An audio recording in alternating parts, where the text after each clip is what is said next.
Halo, kembali lagi berjumpa dengan saya.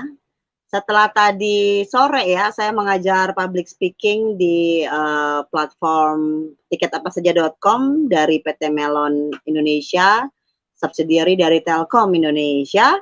Malam hari ini sesuai schedule kita, setiap hari Sabtu kita akan belajar bersama dengan rekan-rekan penyuluh. Nah, tema malam hari ini di malam minggu yang seperti biasa kita berkencan di sini, kencan positif ya, belajar bersama-sama.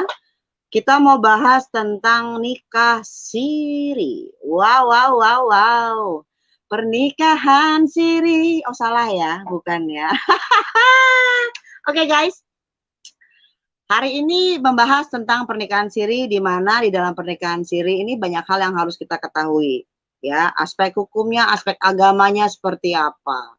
Nah, sebelum saya mulai, saya menyapa dulu nih yang hadir. Wow, ada Bomis. Hai Bomis. Ada SDY Channel. Lala, masih menunggu kehadiran teman-teman yang lain ya. Oke, so guys, Tante Mary mengucapkan terima kasih kalian masih setia di sini, dan next week ya di tanggal 7 tuh ada event yang bagus banget. Bahkan kita mau menaikkan pejabat nih untuk membantu kita tentang edukasinya nih kayak apa. Oke. Nah, bahkan nanti akan ada door prize, tapi next week, not now. Jadi kalian harus setia di sini karena pertanyaan-pertanyaan di door prize itu akan berhubungan dengan konten-konten yang udah naik. Oke, ada Bang Yohan, hai Malaysia, penonton setia saya. Kalau kemarin dari BPHN yang di pusat, bersama dengan rekan-rekan penyuluh dari Kanwil Kemenkumham, malam hari ini kita datangan tamu spesial dari Kemenak juga nih, Kementerian Agama. Karena di Kemenak lah tempatnya, tanda kutip, gitu kan, peraturan-peraturan yang kita mesti tahu nih selain peraturan secara negara. Oke. Awal sekali Bang Bocah, wah Bang Bocah, Bomis mah bukan main. Bomis ini penonton setia saya nih. Oke. Woi Bang Igor, Bang Igor, saya tunggu oleh-olehnya. Dan rekan-rekan dari BPHN masih di Jember ya. Oke, hati-hati dalam perjalanan ya. Oke. Selamat malam Aris Bima dari penyuluh hukum Kanwil Kemenkumham DIY. Wih, Bang Aris ditunggu kapan naiknya. Ulala, oke. Tante Mary mau perkenalin dulu narasumbernya nih. Iya dong Bunda. Dipanggil Bunda. Emang kapan gua nikah sama Panda loh? Panda. Bunda apa Panda? Oh salah. Aduh Tante Mary tuh a bit hari ini exhausted banget.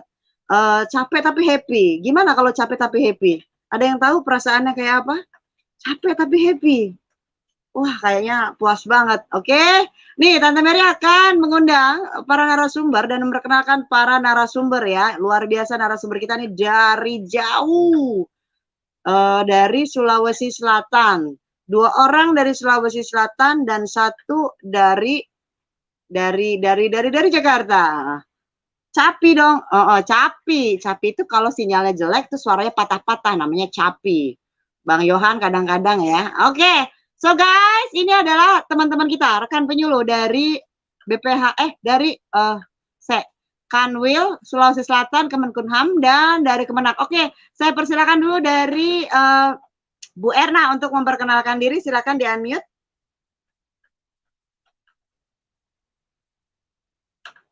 Bu Erna masih di-mute, Bu Erna. Assalamualaikum warahmatullahi wabarakatuh, Mbak Mary dan rekan-rekan yang lain. Selamat malam, selamat bermalam minggu dengan kami. Kami akan berusaha untuk sebisa mungkin menjawab pertanyaan-pertanyaan seputaran masalah nikah siri. Makasih. Oh, asik. Terima kasih Bu Erna. Silakan Pak Abdul Latif. Assalamualaikum warahmatullahi wabarakatuh.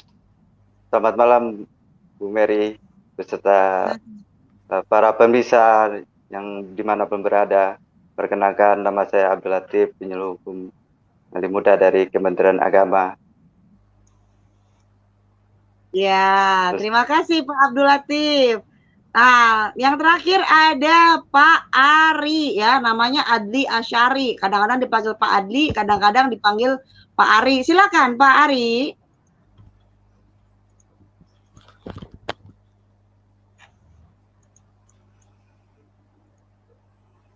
Pak Ari, masih di mute Pak Ari. Sorry. Ya, selamat malam. Assalamualaikum. Selamat malam semua rekan-rekan pemirsa channel Mbak Mary Kristuti. Malam ini kita akan live tentang edukasi pernikahan siri. Iya. Selamat dinikmati. Pak Ari dari mana Pak? Udah tadi nyebut. Dari tadi Mbak Mary. Oh dari tadi. Wah, gua demen nih. Gua demen nih yang begini. Terima kasih Mbak Mary.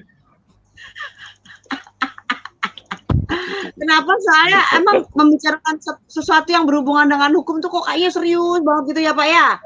Betul, santai. Iya. Ice Iya, breaking. Saya Ice breaking, Mbak Mary. Oh, ketika membicarakan sesuatu yang serius, kemudian kita nggak tahu nih ke depannya seperti apa, itu kan kok kayaknya julimut banget. Nah, padahal bukan itu yang kita inginkan. Yang kita inginkan adalah yuk kita sama-sama belajar, biar kita dapat pemahaman yang enak kan gitu ya. Betul. Oke. Betul, So, Mbak, betul. so teman-teman semua yang sudah hadir, persiapkan diri kalian untuk mendengarkan. Ya, mendengarkan pembahasan kita. Ada Diana Siska dari Kanwil Kemenkumham Sumbar. Wih, I love you Kakak Diana.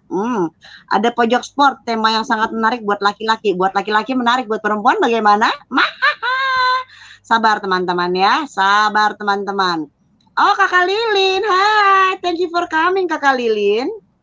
So guys, kita akan mulai diskusi kita. Kenapa? Teman-teman gini, kalau ngomongin tentang NIKAH-SIRI, ya, ngomongin tentang NIKAH-SIRI. Ini adalah sebuah polemik yang kita tidak bisa pungkiri bahwa ini terjadi di Indonesia. Bahkan kalau dibilang trennya ini mungkin teman-teman tahu yang di puncak ya. 2 bulan, 3 bulan aja deh sesuai kontrak, udah kayak kontrak kerja, men. Nah, dampak hukumnya seperti apa? Tapi sebelum ngomongin dampak hukumnya, kemudian fenomena yang terjadi di masyarakat, pertanyaannya emang definisinya kayak gimana sih? Yuk kita belajar dari awal. Definisinya dulu deh. Ini siapa yang menerangin tentang definisi pernikahan dan definisi nikah siri? Silakan Pak Latif ya nampaknya ya. Ya, siap, Mbak. Siap. Nah. Baik. Udah boleh mulai, Bu Mary? Oh, boleh Pak, atau tunggu kita bikin kopi dulu? Jangan, nggak apa-apa. Siap. Wah, sudah biar minum dulu, biar segar dulu Bu Mary. Baik, terima kasih Bu Mary tadi penyampaiannya terkait dengan fenomena terkait pernikahan siri ini. Sebelum ini saya akan menjelaskan terkait dengan definisi perkawinan. Yang perlu saya terkait dengan definisi ini bahwa sesuai dengan falsafah Pancasila, serta cita-cita untuk pembinaan hukum nasional, perlu adanya undang-undang tentang perkawinan yang berlaku bagi seluruh warga negara. Jadi hal ini berdasarkan ketentuan pasal 1 Undang-Undang Nomor 16 Tahun 2019 tentang perubahan atas Undang-Undang Nomor 1 Tahun 1974 tentang perkawinan. Yang berbunyi perkawinan adalah ikatan lahir batin antara seorang pria dengan seorang wanita. Sebagai suami istri, tujuannya membentuk keluarga yang bahagia dan kekal berdasarkan ketuhanan yang Maha Esa. Nah,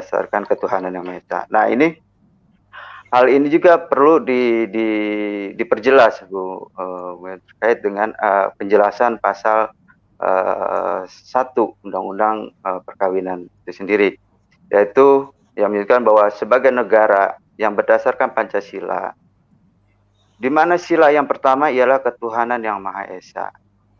Perkawinan mempunyai hubungan yang erat sekali dengan agama dan kerohanian. Bukan aja kerohanian aja, tapi juga dengan jasmani dan rohaninya. Jadi hubungan antara peranan yang penting membentuk keluarga, yaitu bukan hanya dari segi terkait dengan aturan-aturan itu, dari segi sakinah, mawadah, warahmah, terus hubungan juga terkait dengan keluarga yang sejahtera, yang bahagia, pendidikan, serta hak dan kewajiban orang tua. Nah, di sini dari hal ini adalah mencakup terkait dengan adanya kompilasi hukum Islam. Itu hukum Islam sangat erat hubungan dengan peraturan perundang-undangan terkait dengan undang-undang perkawinan ini, yaitu di dalam Impres nomor 1 tahun 1991 tentang kompilasi hukum Islam, bahwa kita adalah sebagai warga negara kita adalah berdasarkan hukum, kita harus patuh dan taat pada aturan hukum, itu aturan negara. Itu yang terkait dengan definisi perkawinan. Seperti itu Bu Mary. Oke, Bapak tadi menjelaskan definisi pernikahan apa perkawinan, Pak? Perkawinan. Perkawinan, Kalau namanya perkawinan. di undang-undang disebutnya kalau di undang-undang perkawinan, tapi kenapa bahasanya orang-orang nyebutnya nikah siri ya, bukan kawin siri ya? Enggak, undang-undang perkawinan, Pak. Terkait dengan undang perkawinan. Bahwa terkait dengan sesuai dengan Pancasila ini, cita-cita untuk membina hukum nasional tentang perkawinan perlu bagi semua warga negara. Jadi ketentuan ini terkait dengan ketentuan pasal 1, Mbak. Pasal 1 yaitu yang berbunyi perkawinan adalah ikatan lahir batin antara seorang pria dan seorang wanita sebagai suami istri, tujuan membentuk keluarga yang bahagia dan kekal berdasarkan ketuhanan yang Maha Esa. Itu, Mbak. Iya. Nah, teman-teman, artinya apa? Kalau kita selama ini menyebutnya pernikahan siri, sebenarnya di undang-undang sebutannya perkawinan siri ya. Perkawinan atau perkawinan siri ya. Ini definisi dari ya. Betul, ya, Mbak. ini definisi yang mungkin kita awamnya seperti apa gitu ya, Pak ya. Nah, betul. Ya, ini Pak Latif sudah menjelaskan tentang undang-undangnya, teman-teman. Ini semoga nggak berisik-berisik ya, teman-teman penonton, karena hujannya lebat sekali di sini. Aman ya? Oke. Nah, ini Pak ada Habib nih. Habib udah bertanya, "Wih, Habib keren banget, langsung jumping nih, loncat." Nah, nanti kita jawab ya, Habib ya. Bersabar ya. Oke. Lalu sekarang saya juga mau tanya nih, kalau definisi perkawinan seperti itu, apakah ada definisi perkawinan siri ya, karena kita tadi bahasa undang-undang ngomongnya perkawinan. Nah, apakah ada definisi perkawinan siri ini, Pak?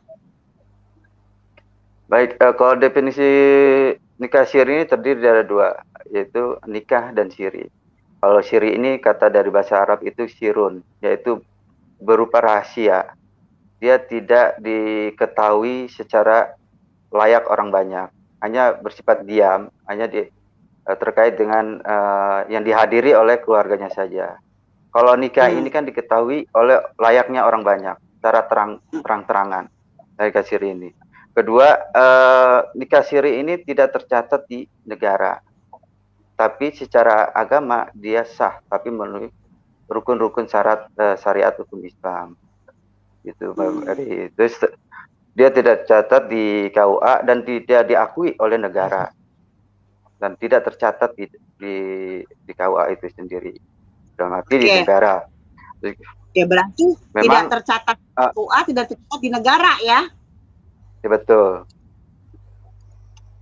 Berarti kalau namanya nggak tercatat, nggak terdaftar, berarti kan apa nih?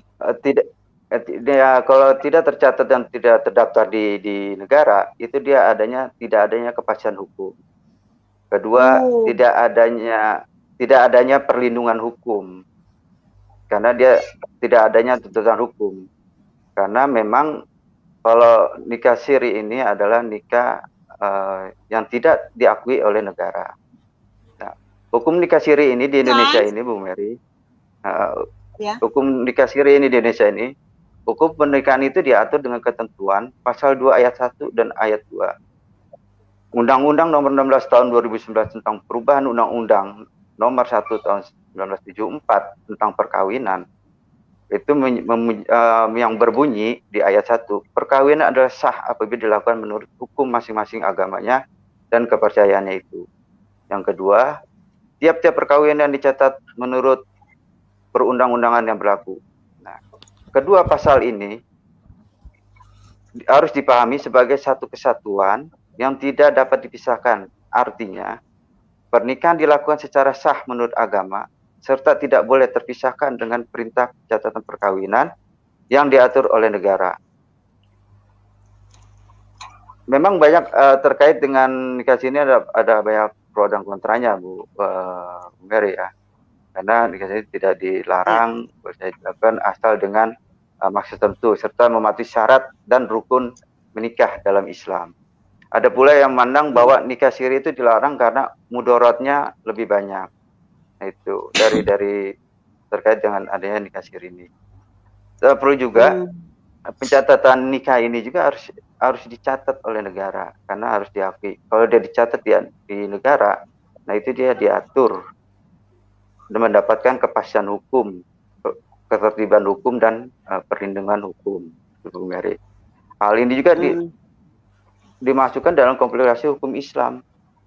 Dia pasal 5 ayat 1 menyatakan agar terjaminnya ketertiban perkawinan bagi masyarakat dan setiap perkawinan harus dicatat. Ini kompilasi hukum Islam mengatakan itu harus dicatat. Jadi nikah siri ini kan tidak dicatat tapi sah secara agama, lebih baiknya menghindar dari pernikahan siri itu.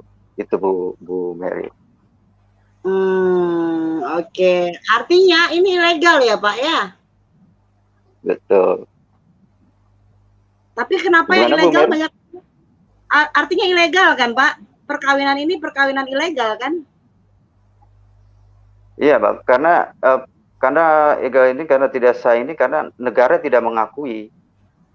Karena negara tidak mengakui. Memang secara agama sah, secara agama, tapi harus menurut syariat agama. Tapi di dalam syariat agama itu pun udah tertuang di kompilasi hukum Islam sesuai dengan adanya pasal 2 ayat 1 dan ayat 2 Undang-Undang Perkawinan itu sudah jelas bahwa ada terkaitan antara misi erat dari kompilasi hukum Islam kepada peraturan perundang-undangan, itu tentang perkawinan.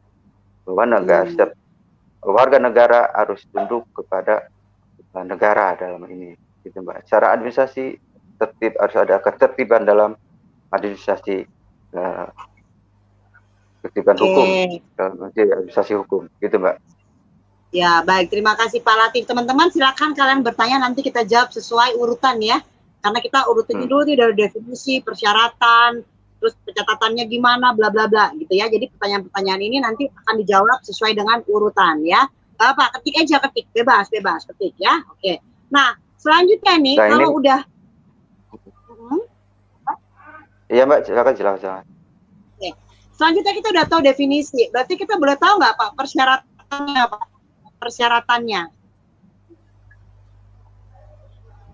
Persyaratan terkait dengan nikah siri ya Mbak ya? Persyaratan apa Mbak? Syarat-syarat apa? Kalau persyaratan nikah siri itu Mbak, memang persyaratannya yaitu adanya kedua mempelai, kedua adanya wali, ketiga adanya kedua orang saksi, keempat ada mahar dan adanya ijab dan kabul Mbak. Kalau persyaratan dari nikah siri itu tersebut, memang secara ini memang berdasarkan syariat agama. Tapi ada juga misalnya tidak berdasarkan syariat agama, misalnya tidak ada wali, tidak ada saksi atau tidak ada mahar. Nah itu Mbak. Jadi ada tidak saja secara rukun syariat agama, ada juga di luar dari syariat agama. Itu Mbak. Memang kedua terkait dengan ada dampak kerugian juga Mbak nikah siri ini Mbak. Yang pertama dampaknya dari nikah siri ini. Pertama ada dampak ya Mbak dari nikah, merasa kerugian. Itu kerugiannya ini banyak perempuan dan anak Mbak. Yang pertama hak-hak seorang istri dalam memberikan nafkah itu apabila yang dilanggar suaminya tidak tidak bisa menuntut secara tidak ada kepastian hukum atau menuntut hukum. Yang kedua itu kepentingan terkait pembuatan KK, terkait dengan KTP dan akte kelahiran. Begitu juga dengan tidak adanya bukti yang otentik berupa akte atau buku nikah. Nah, ini yang sangat mudorotnya, banyak mudorotnya karena adanya banyaknya kerugian bagi kaum perempuan dan anak. Ini kerugiannya cukup luas, banyak juga Mbak, yang karena tidak ada kepastian hukum. Itu Mbak. Oke. Tapi sebelum kita masuk ke contoh kasus dan yang tadi dibilang ya dampak-dampaknya, kita mau lanjut dulu nih ya. Nah, sekarang kalau negara tidak mencatat, KUA tidak mencatat, berarti yang tahu kan cuma yang menikah aja ya. Nah, sekarang saya menanya nih ke Bu Erna, gimana Bu Erna dengan keabsahan sebuah perkawinan, Bu Erna?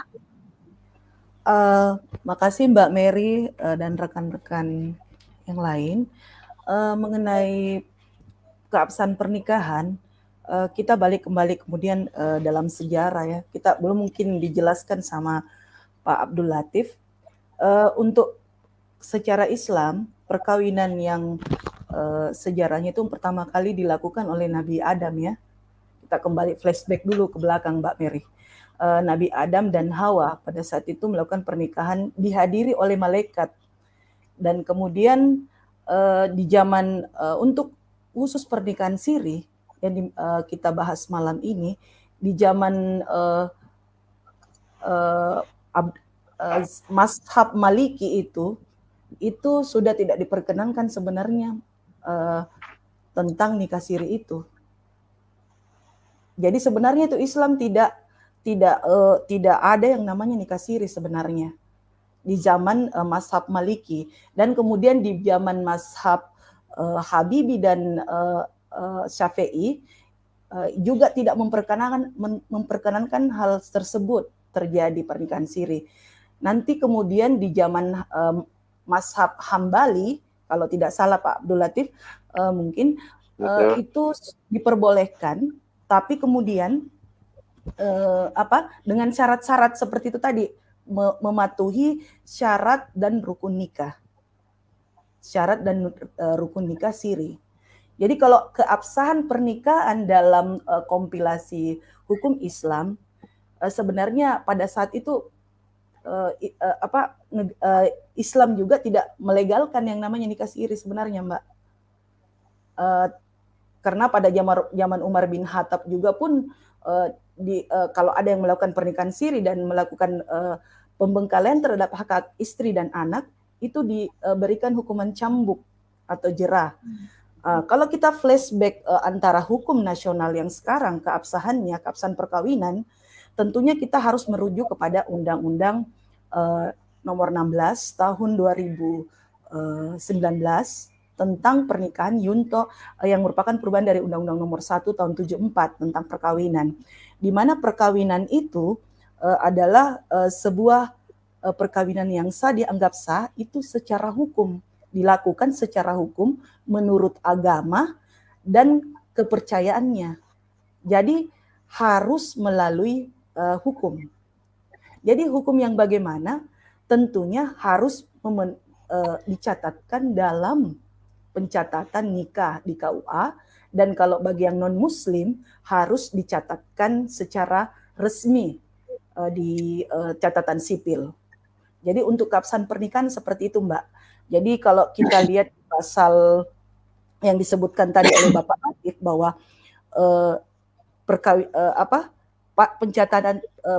pencatatan nikah dalam Undang-Undang nomor 1 tahun 74 di pasal 2 ayat 2 itu di Undang-Undang nomor 1 tahun 74 setelah sebagaimana telah diubah menjadi Undang-Undang 16 2019 itu dikatakan bahwa tiap-tiap pernikahan itu harus dilakukan pencatatan.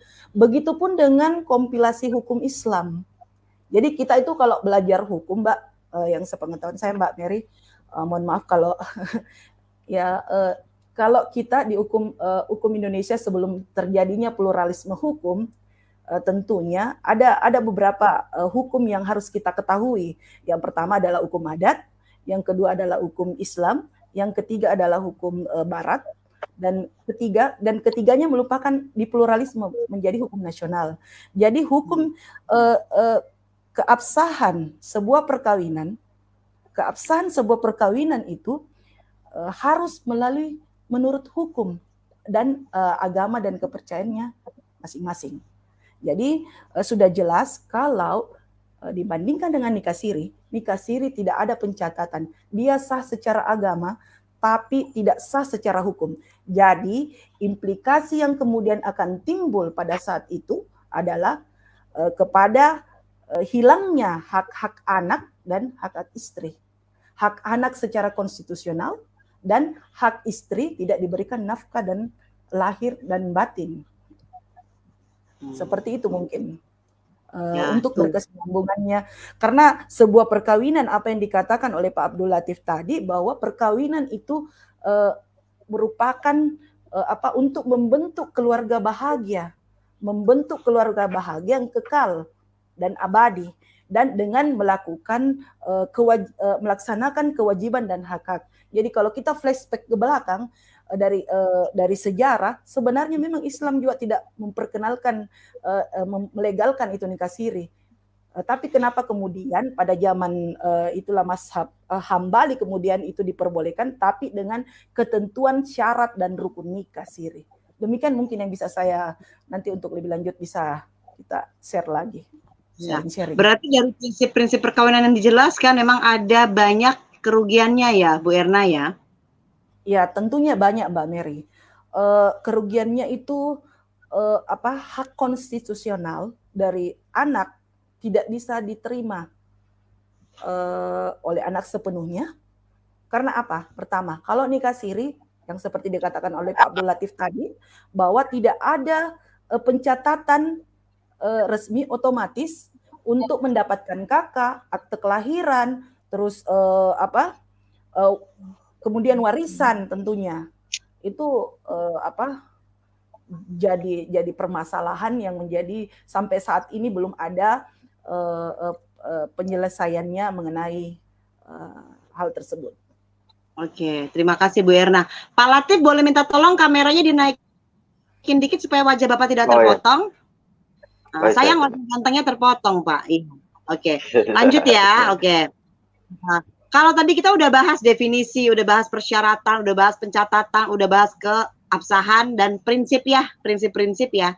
Nah, ini ada pertanyaan nih.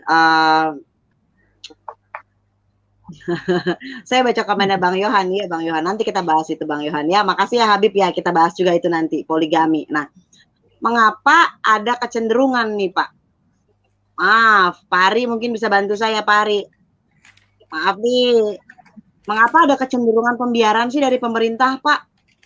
Terutama setempat, ya, terhadap nikah siri. Sudah jelas tadi bikin akte susah, bikin kakak nggak pakai nama bapak, bikin akte nggak ada nama bapak, akte nggak ada nama bapak, kakak ikut kakak awal ya, kakaknya ibu ya kan. Nah, terus sekarang berarti kan nih anak dan sang ibu, secara saya menangkapnya sebagai orang awam adalah akan menjadi pribadi yang mandiri, di mana memang ada darah sang ayah, namun ayahnya bisa saja tidak bertanggung jawab, ya kan? Akhirnya dia harus berdiri secara mandiri, ibu dan anak ini, gitu kan? Nah, kecenderungan ini kenapa dibiarkan kalau efeknya masif gitu loh, Pak? Artinya jangka panjang, sekolahnya susah, kemudian nanti nggak dapat warisan, gitu kan? Nah, seperti apa, Pak? Boleh diceritakan, Pak Ari? Baik, Mbak Mary. Kalau menurut pendapat saya pribadi sih, sebenarnya kalau pemerintah lalai dalam hal ini juga kurang setuju ya saya. Karena payung hukum untuk nikah siri ini sebenarnya sudah sangat komprehensif, sudah sangat lengkap. Ada mulai dari Undang-Undang Nomor 1 Tahun 74 yang diperbarui menjadi Undang-Undang 16 Tahun 2019, dan juga ada beberapa pasal di KUHP yang bisa menjerat pelaku nikah siri itu. seperti contoh referensi kasus nikah siri yang ada di Solok ya. Kalau teman-teman pernah tahu bahwa pelaku pasangan dua nikah siri ini itu dijerat dengan pasal 65 ayat 1 KWP dikarenakan ia melakukan perzinahan karena status si suami yang melakukan nikah siri ini masih beristri, dan itu secara hukum jelas melanggar.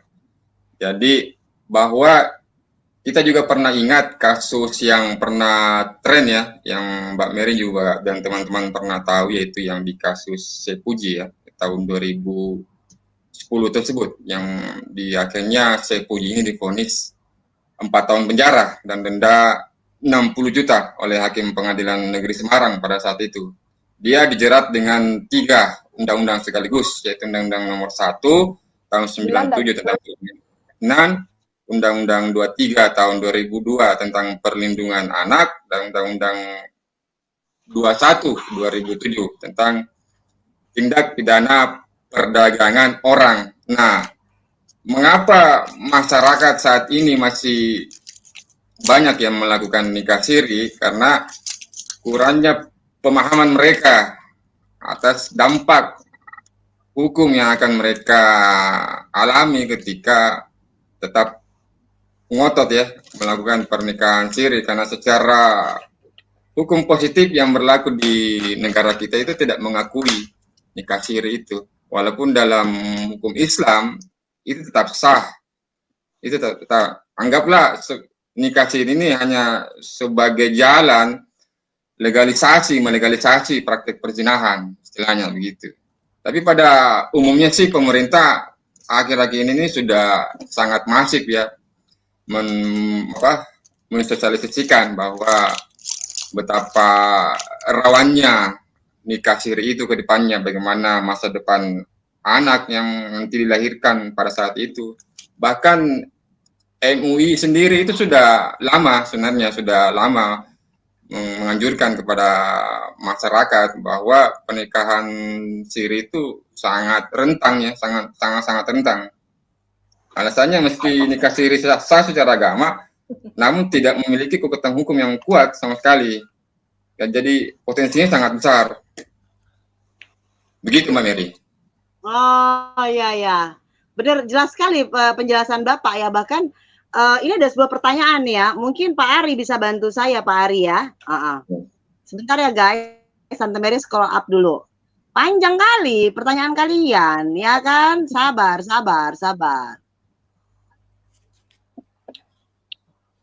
Pak Ari mungkin bisa bantu saya. Kebaca nggak di komen yang saya pin? Ya, betul. Ya, silakan Pak Ari, dikomentari pertanyaan dari Habib Abdurrahman Alatos. Bisa. Kalau pertanyaannya apakah pasal 279 KWP itu bisa. Memang aturan hukumnya memang seperti itu. Karena saya melihatnya bahwa begini, sebenarnya yang banyak ada beberapa pasal yang bisa kena ya, selain pasal 279 ini, karena buktinya beberapa pelaku nikah siri pun dijerat dengan beberapa pasal dari undang-undang yang berkaitan ya. Seperti itu. Jadi bahwa bisa dikenakan hukuman penjara 5 tahun. Berdasarkan pasal 284 pun itu bisa mereka kena juga. Jadi intinya di sini bahwa pelaku nikah siri itu bisa dipidanakan jika ada delik laporan. Artinya delik laporan ada yang dirugikan. Katakanlah yang selama ini yang dirugikan itu pihak perempuan, karena biasanya kalau dari data statistik itu pelaku nikah siri itu biasanya kebanyakan dari pihak laki-laki yang mereka sudah mempunyai istri, tapi mereka tidak diizinkan untuk berpoligami, maka jalan alternatifnya mereka nikah kucing-kucingan, nikah rahasia. nikah siri, karena nikah siri kan pengertiannya juga relevan dengan nikah secara rahasia. Jadi artinya pelaku nikah siri bisa dipidanakan sepanjang ada delik laporan, ada korban yang dirugikan baik dari pihak laki-laki maupun pihak perempuan. Tapi kalau sepanjang pengetahuan saya sih kebanyakan pihak yang menjadi korbannya adalah perempuan, istri sah dari pengantin pria ini sebenarnya. Begitu Pak Habib Abdurrahman. Nah, sedikit baca ya, bahwa nih kalau ngomongin angka pernikahan gitu ya, ternyata angka pernikahan yang siri ini kebanyakan motifnya adalah menghindari perzinahan katanya, ya. Kemudian juga ada faktor ekonomi di mana orang tua menjodohkan anaknya supaya, kapan lagi kamu mau sama dia, tapi kan ujung-ujungnya kalau nggak terdaftar gimana bisa dapat haknya, apalagi hak waris ya kan, namanya aja nggak tercatat sebagai anak gitu ya. Nah teman-teman, sebelum kita lanjut ada pertanyaan konyol nih, maaf ya Tante Mary Pin, Pak Adli ditanya, Pak Adli sama penonton Tante Mary, silakan dijawab Pak Adli. Waduh, saya nggak.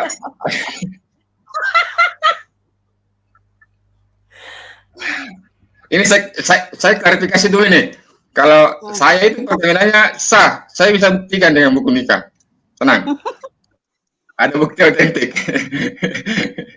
Pak Wahyu ini teman Mbak Mary, teman penyuluh juga di Kandil Sulsel. Oh, iseng ya?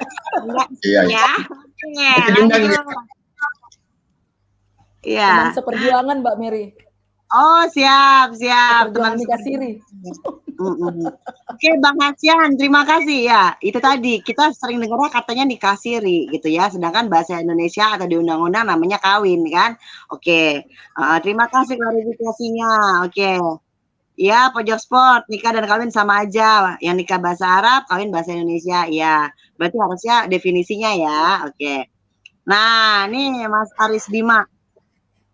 Anak hasil pernikahan siri dan diakui oleh bapak biologisnya, apakah mendapatkan hak waris dari bapak biologisnya menurut hukum waris Islam?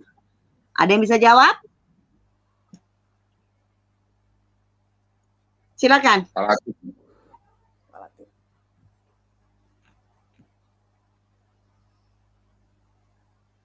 Silakan Bapak Ibu.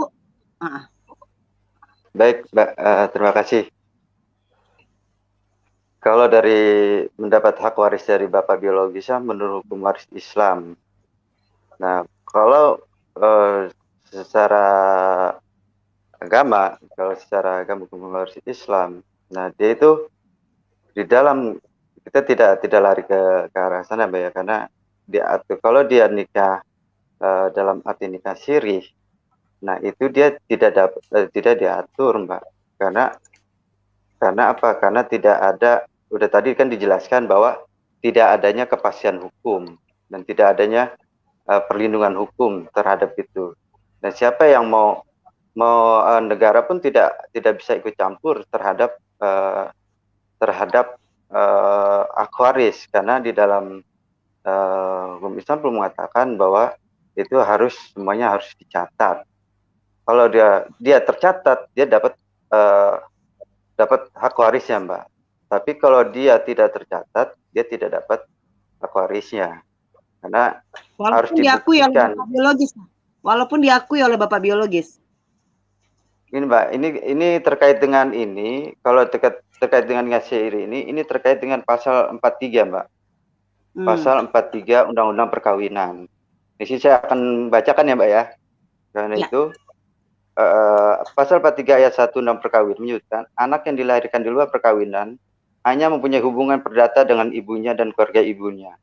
Ini juga dikuatkan dengan ketentuan hukum Islam, kompilasi hukum Islam mengenai waris, yaitu pasal 86 yang berbunyi, anak yang lahir di luar perkawinan hanya mempunyai hubungan saling mewaris dengan ibunya dan keluarga dari ibunya. Oleh karena itu dia hanya mewarisi dari ibunya saja. Itu Mbak, itu dari kompilasi hukum Islam. Yang kedua, memang ada uji materi Mbak terhadap pasal 43 ayat 1 itu di Mahkamah Konstitusi dengan perkara nomor 46 PUU garing 18 garing 2010 menguji pasal 43 ayat 1 Undang-Undang Perkawinan. Nah, di sini menyebutkan bahwa anak yang dilahirkan di luar perkawinan mempunyai hubungan antara perdata dengan ibunya dan keluarga ibunya serta dengan laki-laki sebagai ayahnya yang dapat dibuktikan berdasarkan ilmu pengetahuan dan teknologi dan atau alat bukti lainnya menurut hukum mempunyai hubungan darah termasuk hubungan perdata dengan keluarga ayahnya. Ini putusan dari Mahkamah Konstitusi, Mbak. Jadi ada hubungan dia antara ibunya aja secara perdata, tapi kalau dia hubungan ahli kepada suami ya ini dia harus dibuktikan dengan pengetahuan dan tes DNA-nya itu, Mbak.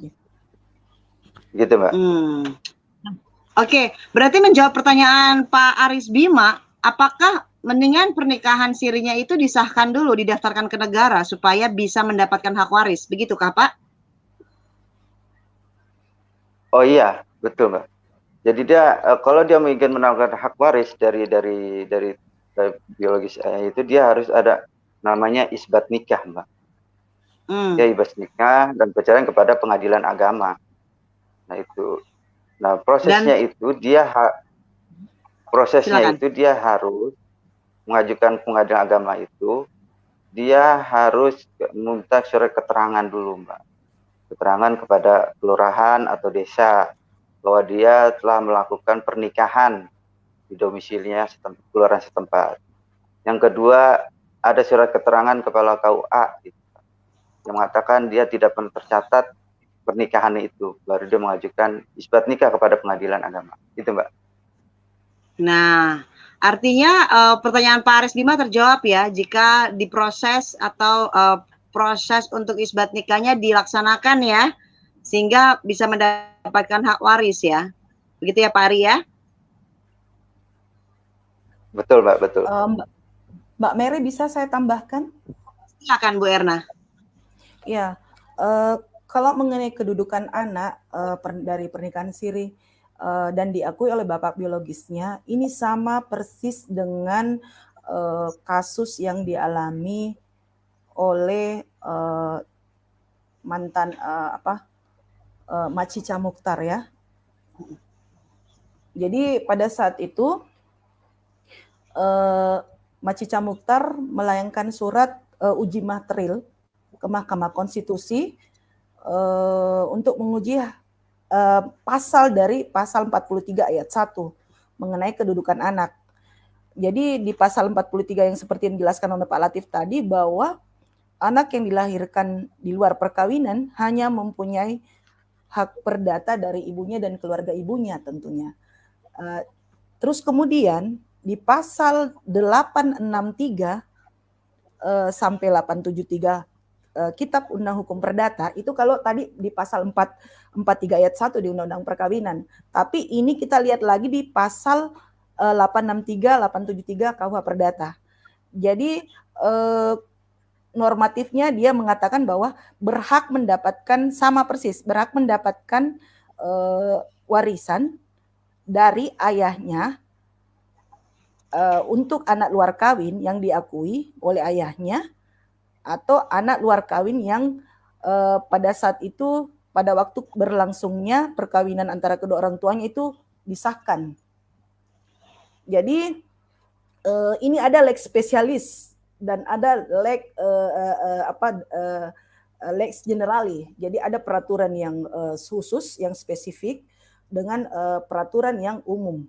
Jadi di sini di pasal 43 ayat 1 itu, kalau kita bedah pasalnya, itu mengatakan bahwa dia bisa hanya tidak mendapatkan pewarisan kalau di pasal KUH Perdata. Tapi kalau di pasal 863 sampai 873 KUH Perdata, dia bisa diberikan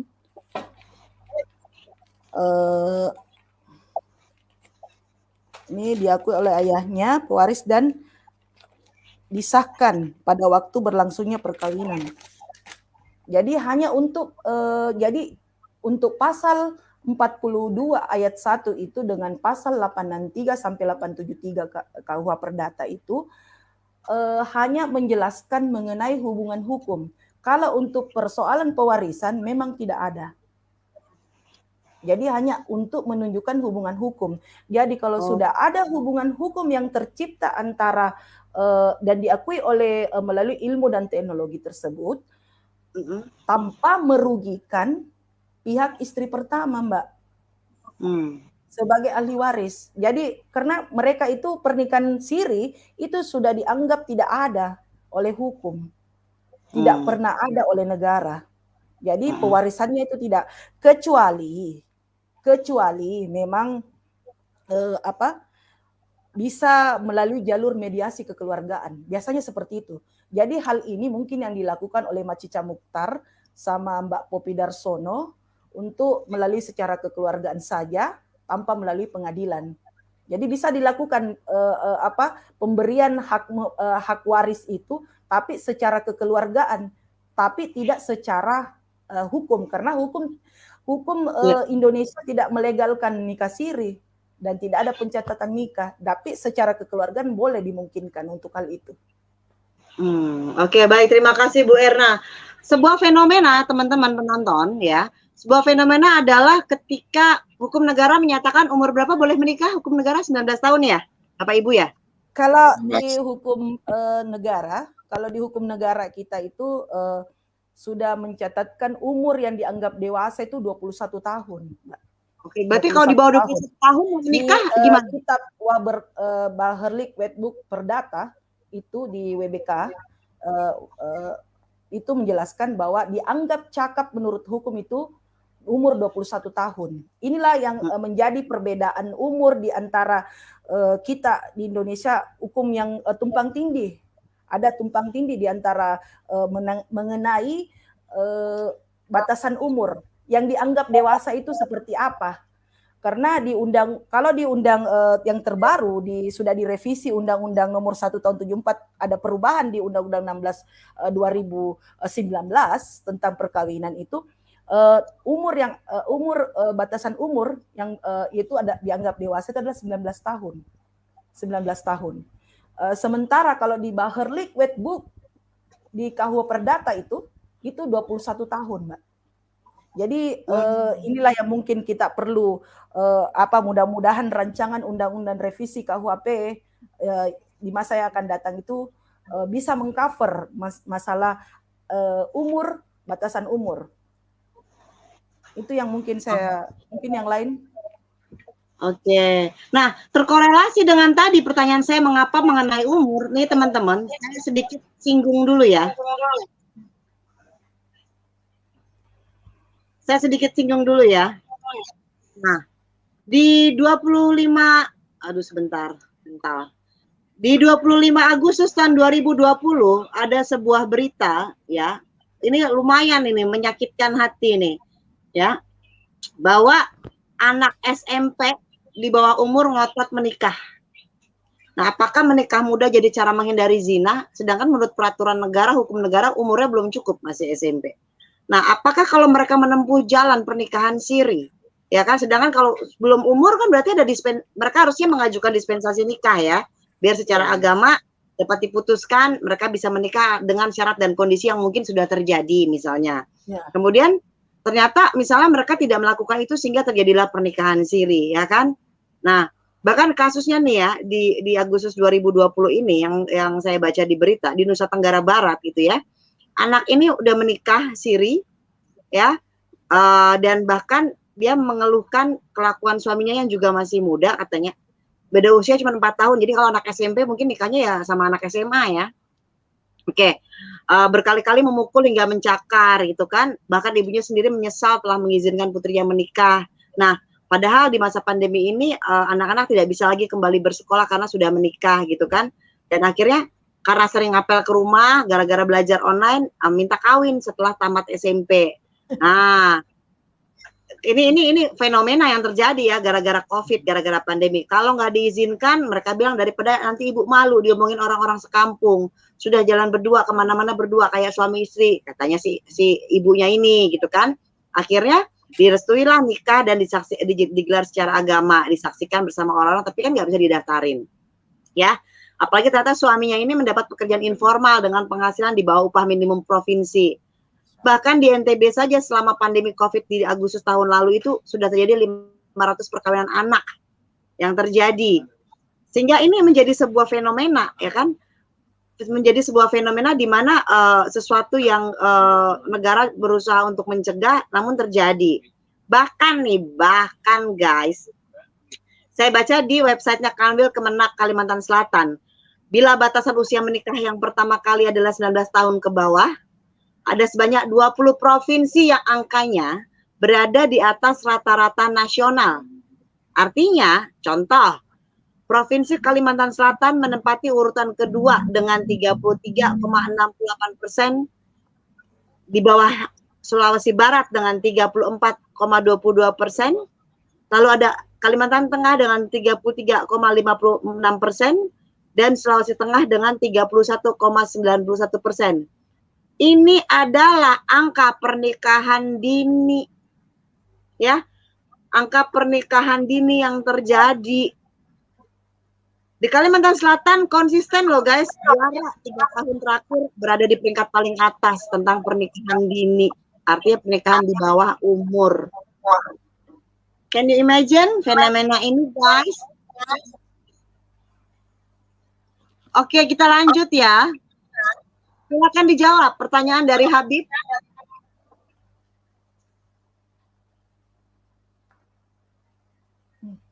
Pak Latif.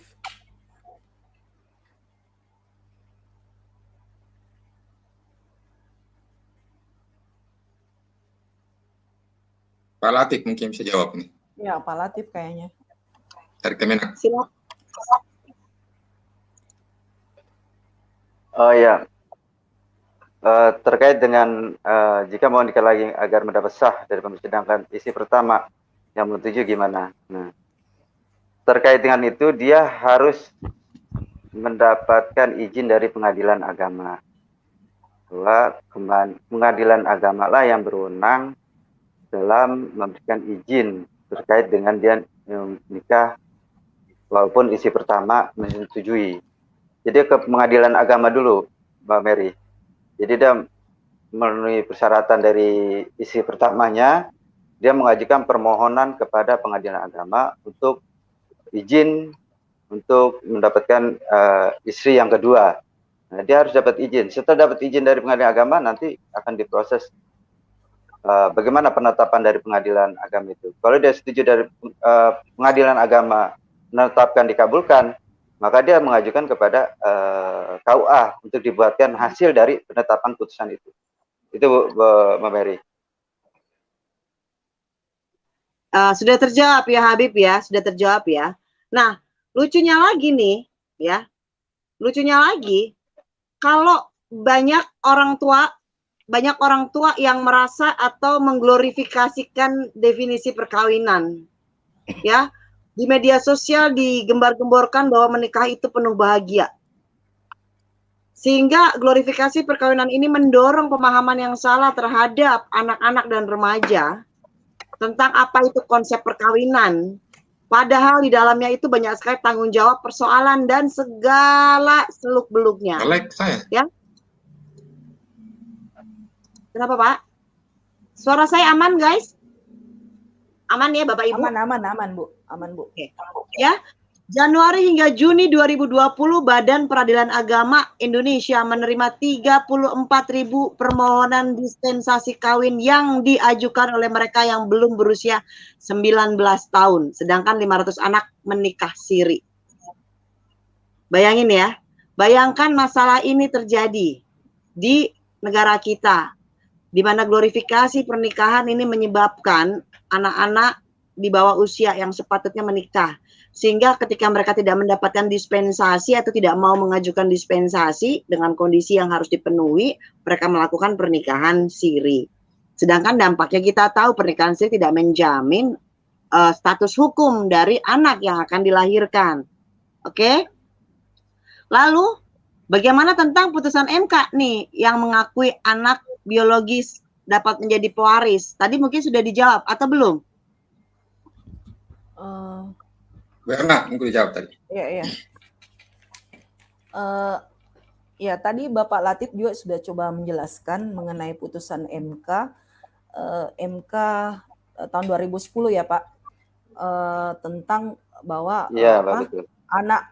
anak yang berada di luar nikah siri, anak dari hasil perkawinan siri hanya mendapatkan hubungan keperdataan dari ibunya dan keluarga ibunya. Tapi setelah adanya putusan MK di tahun 2010 dikatakan bahwa ditambahkan di situ bahwa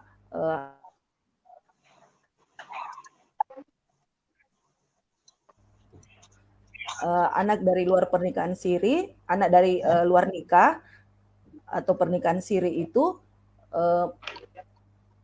dapat diakui secara biologis oleh ayahnya, tapi harus melalui ilmu pengetahuan dan teknologi. Itu tadi melalui tes DNA. Apakah dapat mewaris atau tidak, itu tadi saya jelaskan. Dalam hukum negara itu tidak ada istilah orang yang anak yang dilahirkan dalam pernikahan siri mendapatkan pewarisan. Di dalam hukum Islam pun tadi dijelaskan oleh Pak Abdul Latif itu tidak ada dikenal seperti itu. Namun salah satu hal yang ditempuh mungkin bisa dengan jalan kekeluargaan. Jadi perlu ada mediasi antara pihak keluarga istri pertama mungkin dengan istri kedua. Jadi itu yang mungkin yang bisa kita lakukan secara persuasif, secara pendekatan. Kira-kira mungkin itu yang bisa saya jelaskan. Oke. Saya tambahkan sedikit, Mbak Mary, terhadap keterangan tadi Bu Erni, bahwa ada fatwa dari Majelis Ulama itu tanggal 10 Maret 2012 yang menyatakan bahwa anak siri tersebut hanya berhak atas wasiat wajibah. Jadi dia bukan wasiat wajibah. Wasiat wajibah. Jadi dia tidak bentuk waris tapi berbentuk wasiat, Mbak, dari ayah biologisnya tersebut. Yang tadi apa yang dijelaskan dari Bu Erna. Itu, Mbak. Saya hanya menambahkan. Terima kasih. Baik, terima kasih. Nah, ini ada pertanyaan dari Bomis nih. Kalau nikah siri itu ilegal, kenapa sih nggak dibikin aja aturan yang lebih tegas biar orang-orang nggak lakuin nikah siri, apalagi cuma buat main-main aja? Pertanyaannya dalam. Tapi Mbak, apakah? Ya, silakan Bu Erna. Mbak, kalau sekarang ada kemajuan sedikit dengan rancangan undang-undang Kitab Undang Hukum, rancangan undang-undang itu sudah sudah diberikan tindakan tegas bagi pelaku nikah siri yang tidak memperoleh izin dari istri pertama. Itu di kalau nggak salah tadi pasal 143 di rancangan undang-undang KUHP yang terbaru, Mbak. Jadi ada ancaman hukumnya. Ancaman hukumnya itu bisa 6 bulan sampai 3 tahun dan pasal 144 di rancangan undang-undang KUHP itu adalah revisi dari undang-undang sebelumnya yang KUHP. Mudah-mudahan ini sudah nanti akan diakomodir dengan sehingga nikah siri itu tidak lagi menjadi sebuah trendsetter, tapi menjadi sebuah hal yang dihindari oleh masyarakat. Baik, terima kasih Bu Erna. Nah, selanjutnya dari Bang Yohan, gimana ya kalau mau nikah tapi nggak tahu caranya udah nikah siri apa belum? Ayo, gimana? Nanyanya harus sama orang yang pernah pencatatan ya, benar karena nggak ada pencatatan. Iya, ini kan kejujuran kan atas dasar kejujuran kan? Betul? Ya benar. Silakan mungkin Pak Latif mungkin bisa jawab ini pencatatan pernikahan. Bang Yohan, siapa bisa jawab nih? Ini kali para saya nih, tengok ini. Mungkin gini. Nikah nggak tahu calonnya udah nikah karena dia nikah siri. Mungkin sih dari masing-masing pasangan harus terbuka sebelumnya sebenarnya, saling membuka diri. Artinya jangan ada sebelum menikah itu masing-masing pasangan harus melakukan screening sebelumnya, baik ke catatan sipil atau ke KUA apakah dia ini udah nikah atau tidak, kurang lebih seperti itu. Karena nikah siri itu tidak ada sistem yang mencatat data nikah siri di Indonesia itu segini, karena namanya saya nikah siri, nikah rahasia, tidak terpublis gitu. Kecuali kalau ngundangnya media atau akun Lambe Tura, mungkin bukan nikah siri lagi, mungkin akan jadi Lambe gosip. Lambe gosip. Bawa. Oke, lanjut nih. Pertanyaan dari Habib, kalau poligami itu hukumnya di negara gimana ya? Dan apakah mendapat buku nikah lagi nggak? Oke, siapa mau jawab? Saya sudah tadi mau poligami nih Pak Habib. Yang datang ke YouTube saya ini butuh pencerahan. Entah dilakukan gitu. atau tidak. Kan? Entah dilakukan atau tidak itu urusan dia. Saya kebanyakan laki-laki yang nonton. Ya, kalau menurut saya Mbak, poligami hukumnya di negara gimana? Di hukum Islam mungkin iya ya, kalau di hukum Islam. Tak boleh dibolehkan sampai 4 kali, Pak Ari ya, Pak Latif. Boleh saya? Saya nanya sama Bapak, karena Bapak laki-laki. Oh gitu. Lempar terus. Tapi poligami hukumnya di negara. Kalau hukum kita berbicara tentang hukum negara, tentunya pasti sama dengan pernikahan siri, sama. Poligami dan pernikahan siri tidak akan pernah diakui oleh negara gitu.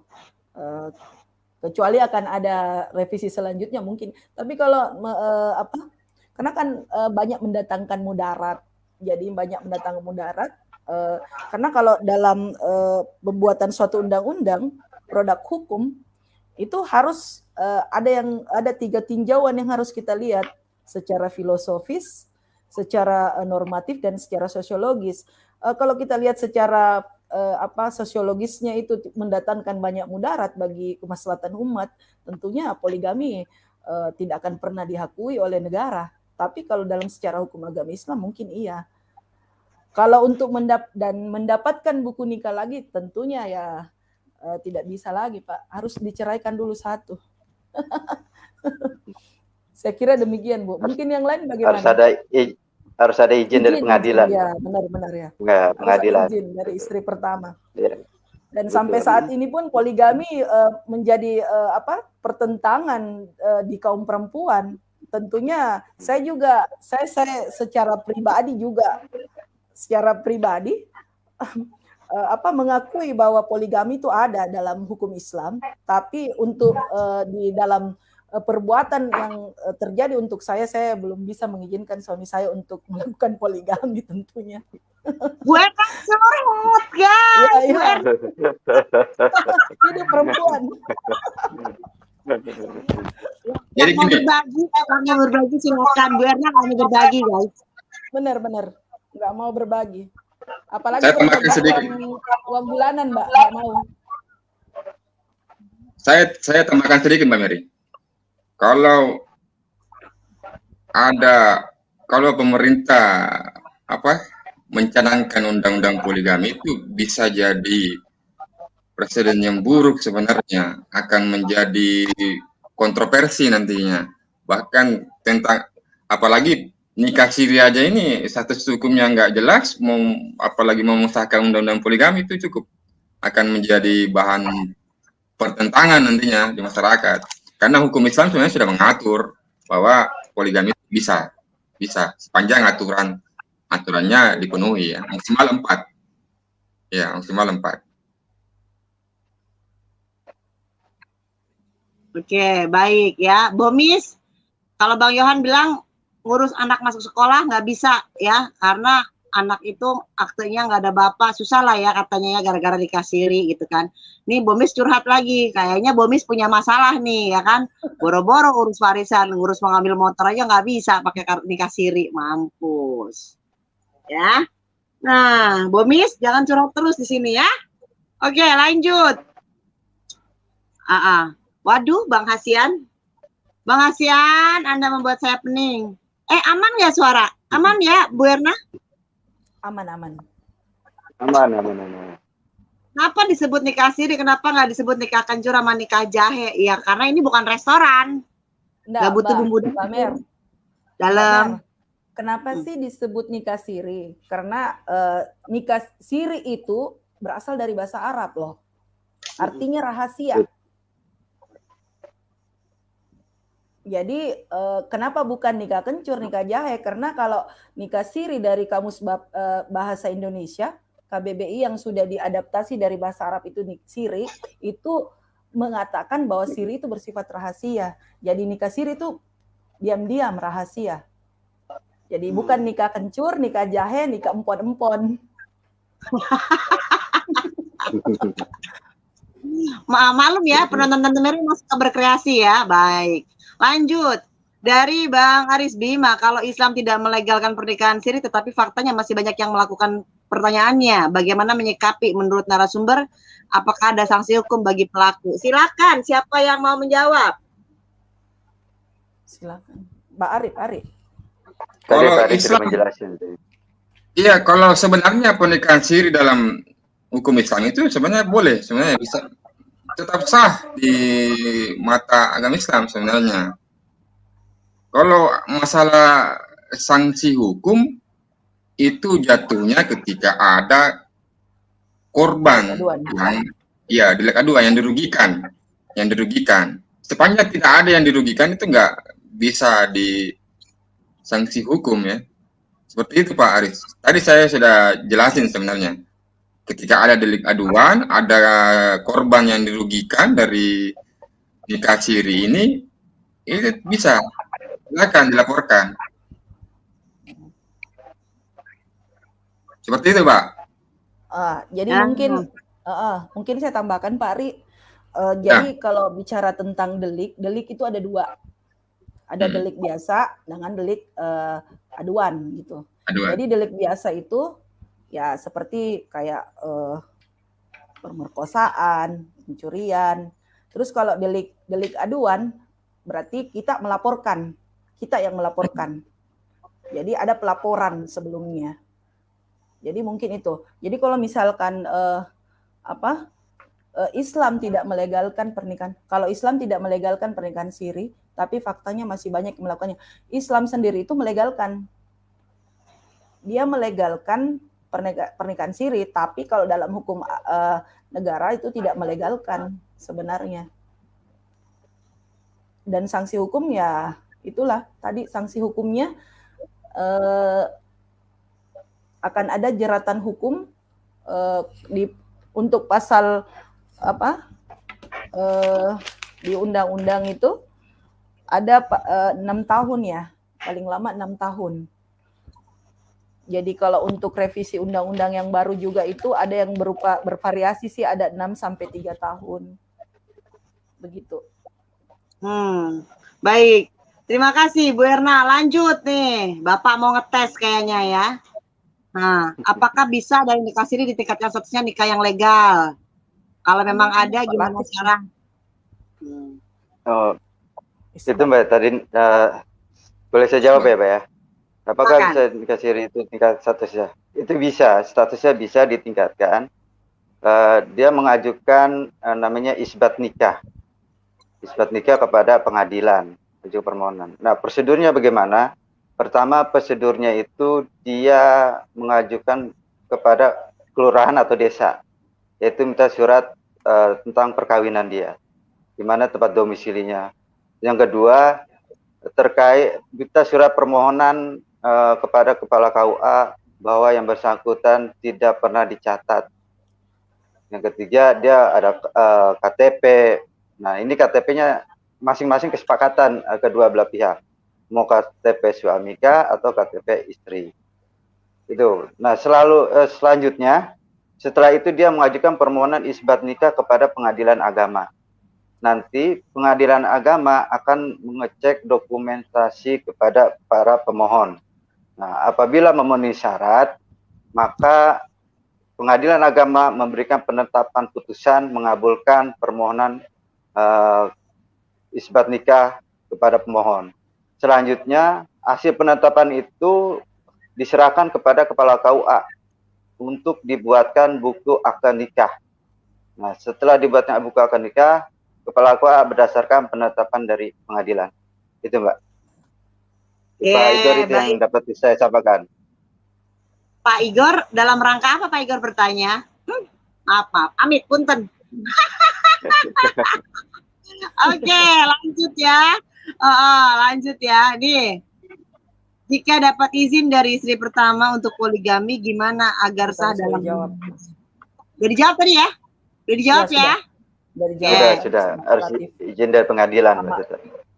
Nah, Bang Hasian tanya lagi nih, hibah nih jatuhnya apa ya kalau bukan waris? Bukan waris gitu. Ini kayak ngomongin yang tadi ya, ngomongin yang apa? Apa sih? Warisan. Wasiat. Apa sih? Hak waris. Iya. Ya, Iya, Bang. ya kalau namanya hibah itu aja personal, pemberian yang diberikan kepada seseorang. Misalnya, ya? contohnya saya menghibahkan kepada misalnya kepada si B gitu. Saya menghibahkan kepada si B berupa sekian. Kalau dia tidak termasuk bukan waris, karena waris itu adalah warisan keluarga. Nah, makanya itu hibah itu adalah person. Hibah yang dilakukan oleh yang mau menghibahkan apa berupa barang, berupa apapun bentuknya. Nah, itu hibah namanya. Makanya dari itu dia bukan termasuk waris. Itu, Mbak. Baik, terima kasih. Nah, selanjutnya, oh ya, selamat datang dari Kanwil Jatim, Pak Nur Effendi. Nah, Pak Syafril,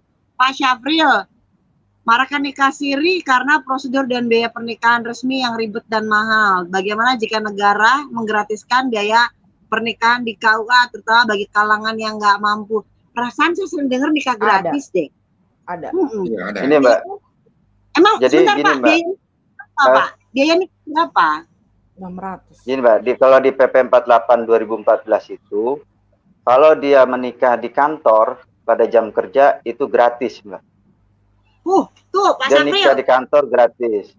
Tapi kalau dia nikah di rumah, itu dikenakan biaya 600.000. Tapi bukan untuk yang nikahkan penghulu, tapi dimasukkan kepada negara. Gitu, Mbak. Jadi kalau dia nikah di kantor, gratis, 0%. Tapi menikahnya di jam kantor. Tapi kalau dia menikah di rumah, dia dikenakan biaya 600.000, tapi bayarnya kepada negara. Itu, Mbak. Ya. Berdasarkan PP 48 2014. Oke, baik, terima kasih pencerahannya, Pak Latif. Dan dalam hal ini Pak Syafril 600.000 ya, seandainya manggil ke rumah, kalau datang ke kantor gratis, sebenarnya nggak ada alasan bilang prosedurnya nikah dan biayanya berat ya. Sebenarnya ya orang gratis kan tinggal datang ya Pak ya. Betul, tinggal datang ke kantor KUA pada jam kantor. Nah, daripada nih Pak, nikah siri, pakai penghulu jadi-jadian. Maaf, penghulu jadi-jadian. Nah, lanjutnya ntar nggak bisa ngurus akte, anak susah, nggak dapat hak waris, pening kepala Barbie ya Pak ya.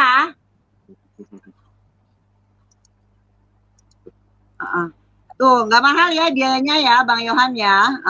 Oke, udah dijawab. Nah, pernikahan ini atau di bawah umur dapat dilakukan sepanjang ada dispensasi. Yes, betul. Makanya tadi saya bacakan berita bahwa yang minta dispensasi luar biasa semenjak pandemi. Karena di bawah umur itu tadi ya. Oke. Iya. Orang Karena ya. Betul, Bomis ya. Betul. Oke. Lanjut sebentar.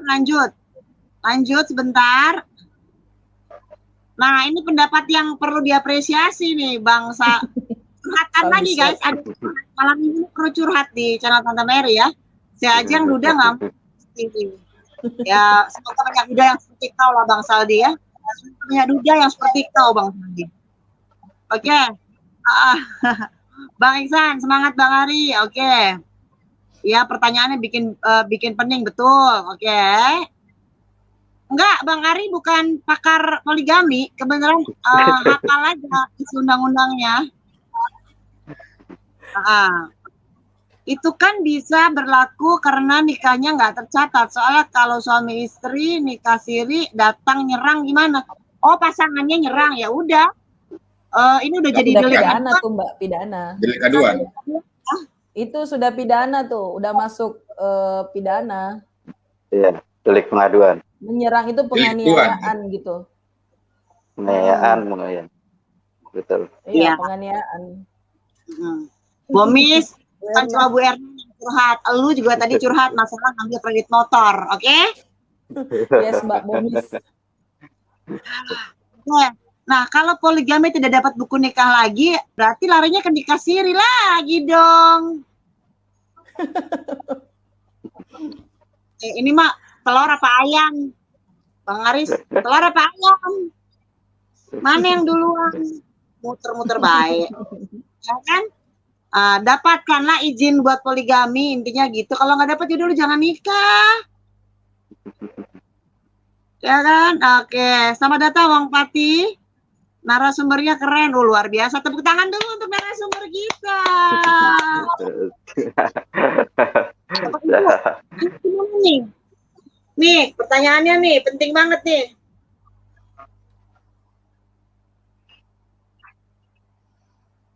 Oh, kemana adanya aduan kemudian Siri? Ini Memang aduan apa ini dulu? Mbak, ini aduan ini Kementerian Agama yang sekarang ini seluruh KUA di lingkungan Kementerian Agama itu selalu melakukan edukasi dan sosialisasi terhadap setelah terjadinya nikah siri maupun yang belum melakukan nikah siri. Nah, ini sudah dilakukan edukasi dan sosialisasi terhadap ini. Pengaduannya pun ada di setiap itu di Kemenak di GoID. Saya harus melihat dulu Mbak di call center dari Kementerian Agama. Sebentar Mbak, saya lihat dulu Mbak call centernya.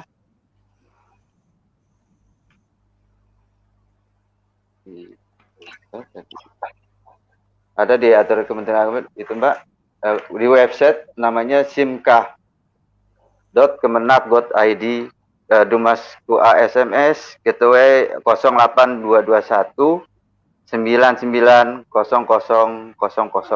Itu Mbak. Pak, disebut Pak 08221 990000. Itu Mbak. Nomor apa Pak, pengaduan apa? Ini pengaduan terhadap permasalahan-permasalahan terkait dengan misalnya nikah siri Mbak, terkait dengan pencatatan pranikah. Nah, itu bisa menggunakan, karena KUA ini telah melakukan edukasi dan sosialisasi kepada seluruh tokoh agama, tokoh masyarakat, dan lain dan sebagainya. Itu Mbak. Oke, baik. Terima kasih udah saya ketik ya teman-teman ya. Oke. Lebih baik poligami daripada nikah siri. Nah, ini 3 narasumber kita tanya. Milih yang mana Pak? Bu?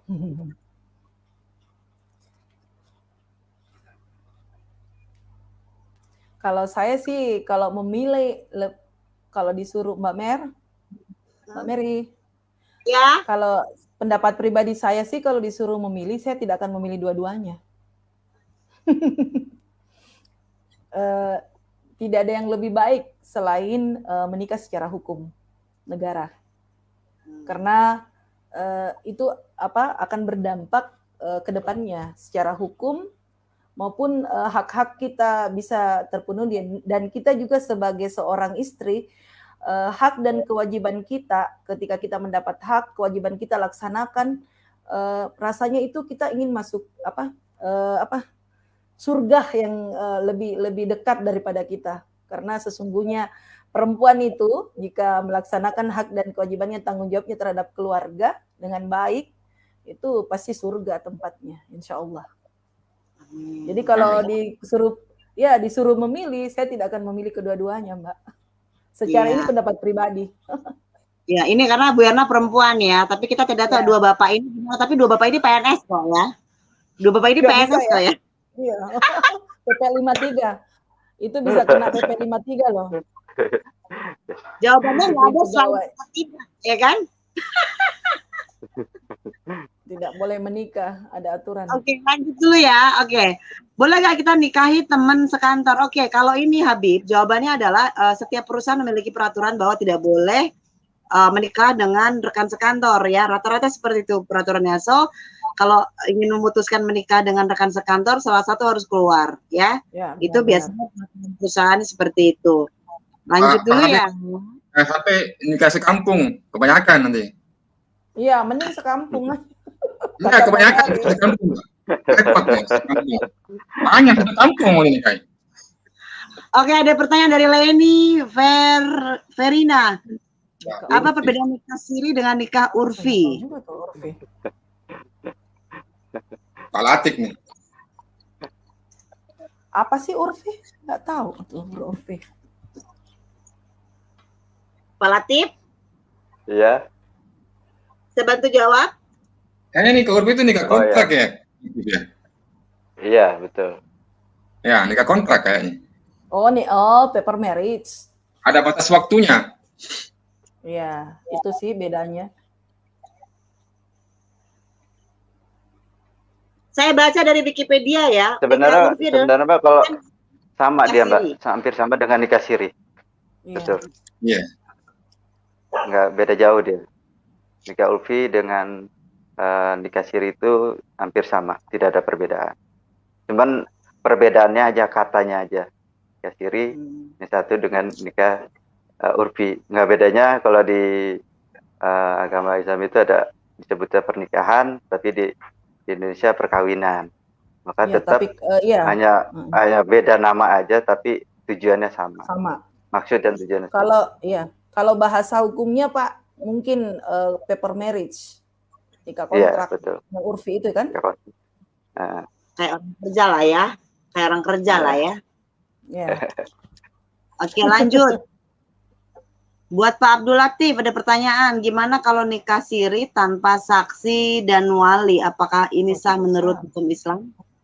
Bomis, kau ngetes terus Bomis. Nah, kalau ini Mbak, kalau menurut Islam itu dia kalau tidak memenuhi syarat rukun Islam itu tidak adanya wali, tidak adanya saksi, itu tidak sah menurut Islam.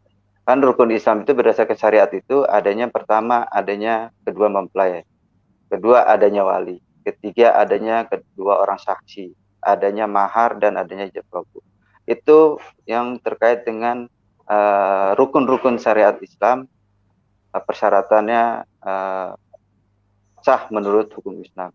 Tapi kalau salah satu tidak ada saksi ada wali, itu menurut Islam tidak sah. Itu dianggap perzinahan. Itu Mbak Me. Dan Pak Bojum Sri seperti itu yang dapat saya sampaikan. Terima kasih. Bomis mau cerita dikit nih Bomis. Ada kejadian nih berita. Jadi tinggal di kos-kosan barengan bikin surat nikah siri palsu. Jadi bikin surat nikah siri palsu biar bisa tinggal sama-sama. Kena pasal karena pasal penipuan surat palsu ya. Ya, pemalsuan dokumen, Pak. Ya, pemalsuan dokumen ya kan. Nah, hati-hati. Betul, Habib. Narasumbernya pakar. Oke. Ini tadi nomor telepon tentang pengaduan permasalahan pernikahan siri ya, teman-teman ya.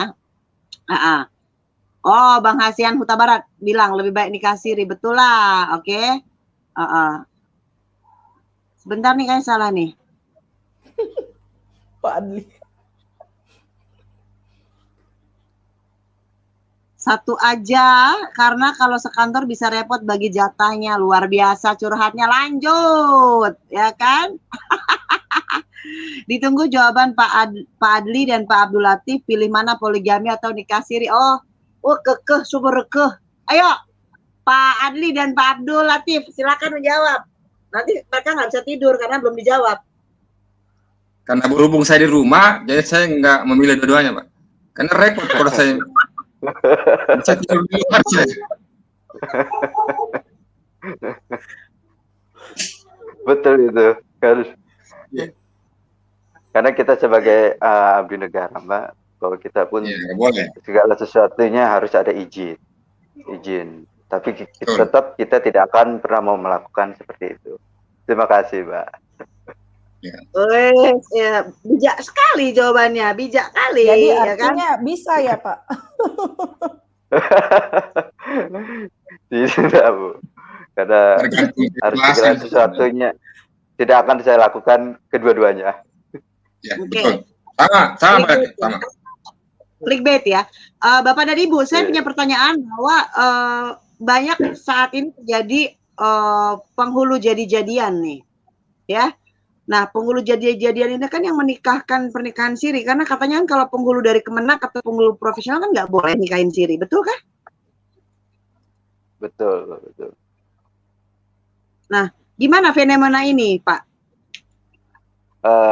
ini Mbak, berdasarkan ketentuan pasal 1 ayat 1 Undang-Undang nomor 32 tahun 1954 tentang perubahan atas Undang-Undang nomor 22 tahun 1996 tentang pencatatan nikah, talak, dan rujuk.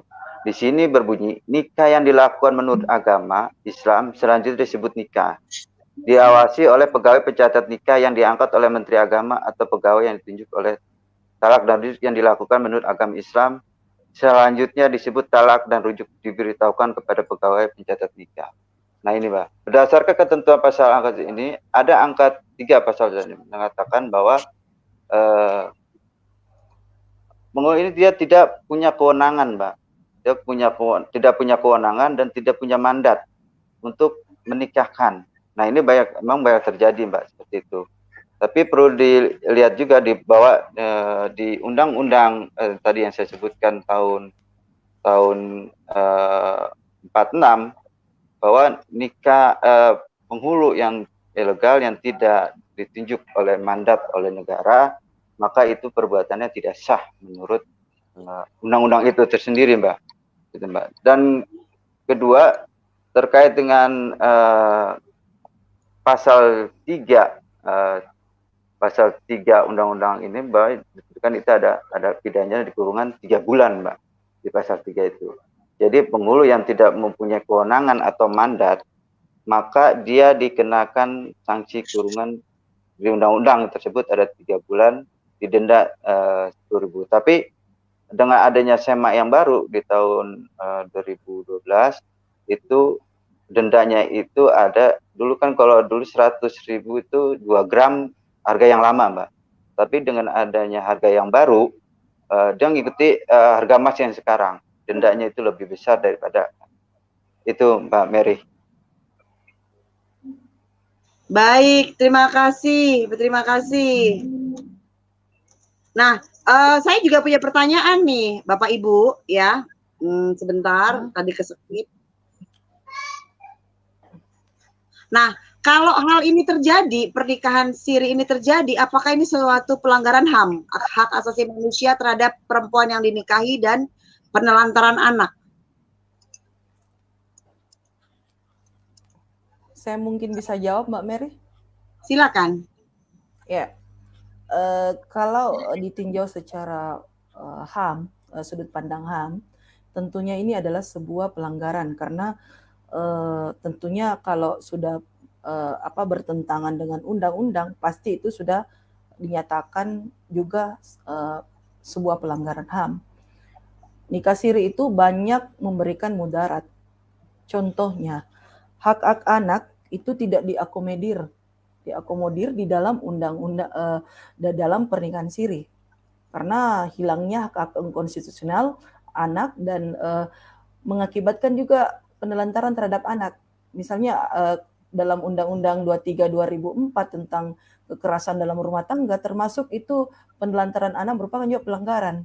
Jadi kalau ditinjau dari sudut pandang HAM, memang ada kalau dampak dari nikah siri ini ada biasanya terjadi child trafficking, kekerasan terhadap anak. Jadi kekerasan anak itu bisa bentuknya dalam bentuk psikis, kekerasan secara psikis mungkin bisa jadi anak-anak tidak bisa bertumbuh dan berkembang secara baik. Karena di dalam Undang-Undang 39 tahun 99 tentang HAM itu sendiri mengisyaratkan bahwa anak itu harus dipelihara, dirawat, dididik oleh orang tuanya. Jadi kalau misalnya terjadi perceraian pada nikah siri itu, otomatis tidak ada hak ayah untuk orang tua, ayah sebagai orang tua untuk memberikan nafkah karena tidak adanya penuntutan hak, tidak mendapatkan hak secara konstitusional tersebut. Jadi otomatis memang nikah siri itu sangat berefek pada pelanggaran HAM. Sangat terindikasi sebagai sebuah pelanggaran HAM karena tidak mengcover hak-hak anak dan kaum perempuan. Karena seperti kita ketahui kalau di Undang-Undang 39 tahun 99 itu salah satu ada beberapa 10 hak dasar yang dimiliki oleh setiap manusia, yaitu diantaranya hak anak dan hak wanita dan hak perempuan, hak anak. Jadi memang sepanjang itu sudah bertentangan dengan hukum, tentunya itu juga sudah bertentangan dengan HAM. Jadi kalau mau dipilih yang mana duluan, hukum atau HAM, itu ya kalau sudah hukumnya sudah mengatur ya sudah bertentangan dengan HAM, sudah pasti itu. Baik, terima kasih Bu. Nah, Pak Latif, kemarin tuh Bapak cerita tentang data yang di Lampung itu data apa Pak Latif? Kalau yang di Lampung itu terkait dengan adanya pernikahan siri, Mbak. Jadi pernikahan siri pada tahun, ya ada pernikahan siri tahun 2017, 2018, 2019. Jadi ada yang melapor kepada KUA di sana untuk melakukan ada kesadaran hukum, Mbak. Berarti dalam ada kesadaran hukum bagi masyarakat untuk agar nikahnya itu tercatat di negara. Jadi mereka berupaya untuk meminta sosialisasi terkait bagaimana untuk mendapatkan buku nikah itu dan tercatat di negara. Maka dari KUA tersebut mengarahkan kepada para mempelai yang melakukan nikah siri itu diberikan pemahaman, diberikan pengetahuan agar mereka melakukan nikah secara yang diakui oleh negara. Itu Mbak Mary. Peran jadi ya bagaimana? Jadi terjadi sebuah perkembangan yang lebih baik bahwa banyak yang mengurus pernikahan itu ke KUA ya. Betul. Karena mereka meminta masukan bagaimana cara untuk mendapatkan buku nikah. Maka diharapkan oleh KUA agar mendapatkan buku nikah mereka harus mengajukan isbat nikah ke pengadilan agama sehingga mendapatkan bukti yang otentik bagi mereka yang pernah melakukan pernikahan siri. Tapi KUA pun mengarahkan juga kepada yang belum melakukan pernikahan siri. Dijelaskan bahwa ini akibatnya seperti ini, akan merugikan, akan seperti ini. Terus dari Kementerian Agama melakukan sosialisasi, edukasi kepada masyarakat agar pernikahan ini dicatat oleh negara. Itu Mbak Mary. Terima kasih. Baik, terima kasih Pak Latif. Dan dalam hal ini teman-teman ya, kalau di dalam menikah secara hukum nasional atau yang terdaftar di KUA ya, gimana nih Pak, jika misalnya istri pergi meninggalkan suami itu kan, terus suaminya menjemput diajak pulang lagi, itu bisa rujuk apa enggak? Nah gimana dengan kalau dia nikah siri Pak? Jadi dia, bagaimana Mbak Mary tadi, seperti ini dia ya, terkait dengan talak ya.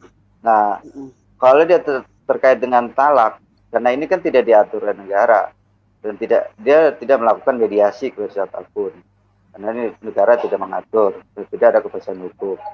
Yang kedua, kalau dia ingin kembali kepada istrinya kembali dengan adanya nikah siri, nah dia harusnya istrinya ini berpikir apakah ini akan merugikan dia kembali atau tidak. Yang pertama, karena dia nikah siri dengan satu, dia harus ada surat ada keterangan. Kalau lo mau kembali berarti harus adanya pernyataan untuk melakukan isbat secara resmi, sehingga dia ada tuntutan kembali, ada kepastian hukum dan ada perlindungan hukum terhadap itu Mbak Mary. Itu Mbak Mary yang dapat saya sampaikan. Baik. Dan ini pendapat Habib dengan pendapat Aris Bimo sama ya. Orang yang nikah siri itu orang yang malas ke KUA, dan biasanya nikah siri ini laki-lakinya yang enak dan cari aman, mudah lari dari tanggung jawab. Tapi ini cerita ya, kalau nikah siri kebanyakan persepsi kalian adalah karena laki-lakinya mau lari dari tanggung jawab. Pengalaman yang dialami teman saya beda. Teman saya ada laki-laki, kemudian diajak menikah siri oleh seorang perempuan yang posisinya lumayan tinggi gitu ya. Kalau datang ke Jakarta ya sebagai suami istri gitu. Begitu dia pulang lagi ke kampungnya, dia jadi sang istri jadi melanglang buana as single gitu ya teman-teman ya. akhirnya sampai suaminya ini diblok, suami sirinya ini diblok, nggak bisa kontak sampai dengan suami sendirinya meninggal. Nah, teman-teman, dalam hal ini sebenarnya persepsi nikah siri yang jamak terjadi adalah menguntungkan untuk laki-laki, tapi pelaku atau yang melakukannya belum tentu juga semua laki-laki. Masih ada, halo, masih ada suara aman? Aman masih. Ya, aman. Artinya Aman. jadi tetap ada pelakunya, perempuan juga ada ya, tergantung motif. Kalau saya melihat ini motif, apa yang mendasari mereka melakukan itu biasanya cuma untuk menutupi perbuatan zina mereka. Nah, sekarang orang nikah resmi aja ketika bercerai, bapaknya jarang-jarang tanggung jawab sama anaknya. Apalagi kalau nikah siri ya Bu Pak ya. Betul. Ya, betul ya. Betul sekali Mbak Mary, betul sekali. Wanita yang cerdas tidak mau dinikah siri, tapi juga ada wanita cerdas yang menikah siri. Iya, balik lagi sebenarnya yang cerdas itu siapa? Saya nggak ngerti.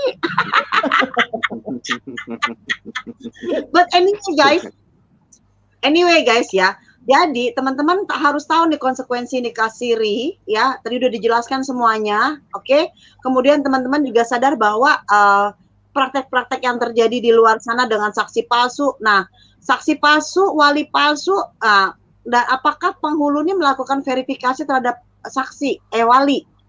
Ini juga penting ketika datengin wali palsu, Pak. Piye, Pak? Nah, ini Mbak, kalau dia nikah siri, ini negara sudah mengatakan bahwa negara tidak mengakui pernikahan siri itu tersebut. Jadi berdasarkan ketentuan tadi saya bilang pasal 1 di ayat di Undang-Undang 1946 itu bahwa itu ada pengawasan pencatatan nikah. Nah, kalau dia tidak diawasi dan tidak punya kewenangan dan mandat, maka itu disebutnya ilegal. Maka bisa dilakukan ini.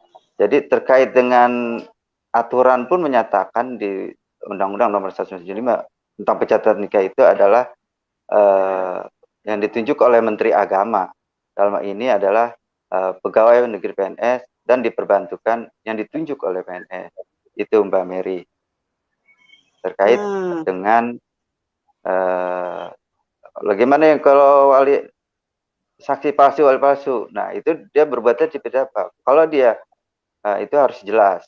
Kalau dia negara pun tidak mengakui, berarti apapun bentuk terkait dengan itu adalah tidak sah. Walaupun rukun agama itu sudah sah menurut agama rukunnya, tapi negara tidak mengakui seperti itu. Itu Mbak Mary. Oke, baik. Mau dinikahi siri mungkin istri nggak ada motif ekonomi, guys. Wah, Bu Irna hilang. Jadi gini loh, ketika seseorang ingin dinikahi siri, yang penting bisa dapat penghidupan bulanan. Nah, yang penting kalau nggak hamidun dulu gitu kan, supaya bisa, ataupun hamidun bisa buat nggak ngerti ya tanda kutip meres atau apa gitu. Tapi dampak hukumnya sebenarnya jangka panjang adalah tadi dibilang anaknya akan susah gitu. Terus buat apa? Nah, oke, last time ya Bapak, kita udah 1 jam 38 menit. Tolong dong bantu kami di conclusion atau summary.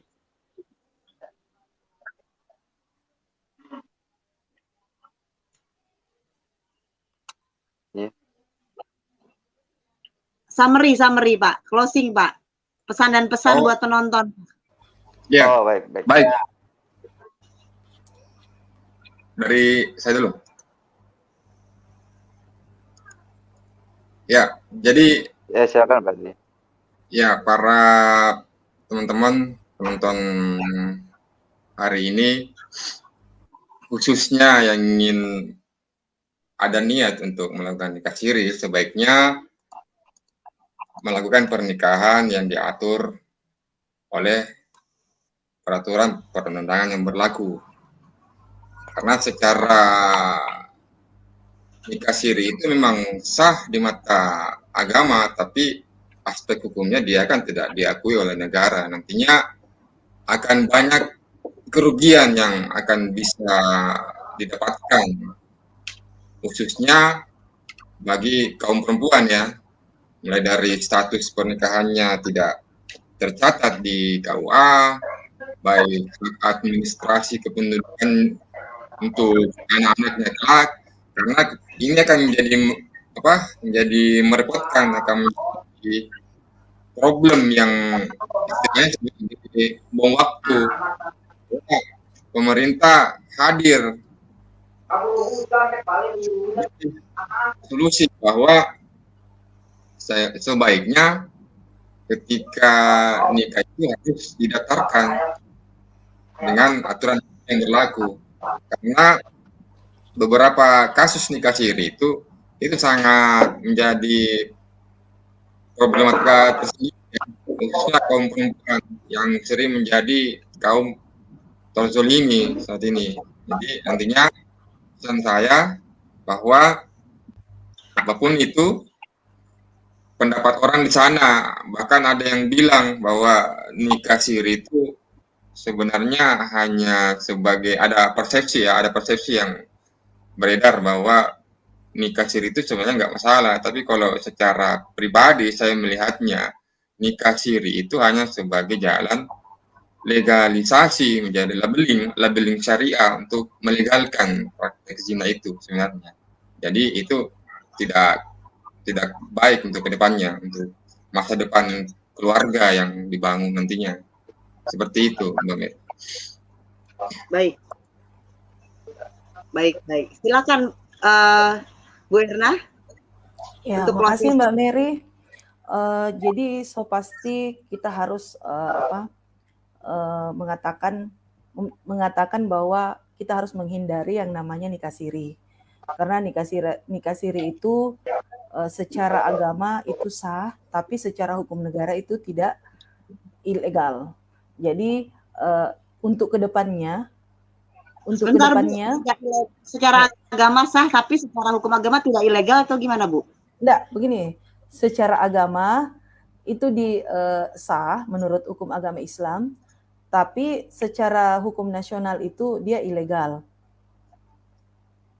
Ya, jadi kedepannya untuk mendapatkan hak konstitusional, kita sebagai perempuan, kita harus perempuan dan anak, kita harus menghindari yang namanya nikah siri. Carilah yang pasti-pasti. Jangan mencari yang kabur dan meninggalkan kita. Terima kasih mungkin dari saya. Baik, terima kasih. Ayo the last time, Bapak silakan. Baik, terima kasih semuanya. Semoga acara ini menjadikan acara edukasi. Ini adalah bermanfaat bagi saya pribadi dan bermanfaat bagi orang banyak, agar supaya dapat menghindar terkait dengan nikah siri, lebih bermanfaat untuk yang diakui oleh negara. Karena nikah siri ini sangat merugikan dan sangat tidak ada kepastian hukum, perlindungan hukum, merugikan kepada kaum perempuan maupun anak-anak. Untuk itu saya mengucapkan terima kasih atas undangan ini Bu Mary, karena ini sangat bagus dan bermanfaat, menambah wawasan, pengetahuan bagi kita semua. Terima kasih Bu Mary. Assalamualaikum warahmatullahi wabarakatuh. Nah, teman-teman semua, penjelasan sepanjang 1 jam 43 menit ini untuk kalian bisa cerna dampaknya dan bagaimana jika sudah terjeblos ya, mau nggak mau kan mesti diurus ya, isbatnya diurus ya kan, supaya anak itu selamat, supaya anak itu masa depannya terjamin. Kalau memang nggak ngurus berarti emang nggak niat. Tante Mary sih sangat simpel, kalau nggak ngurus berarti nggak niat ya.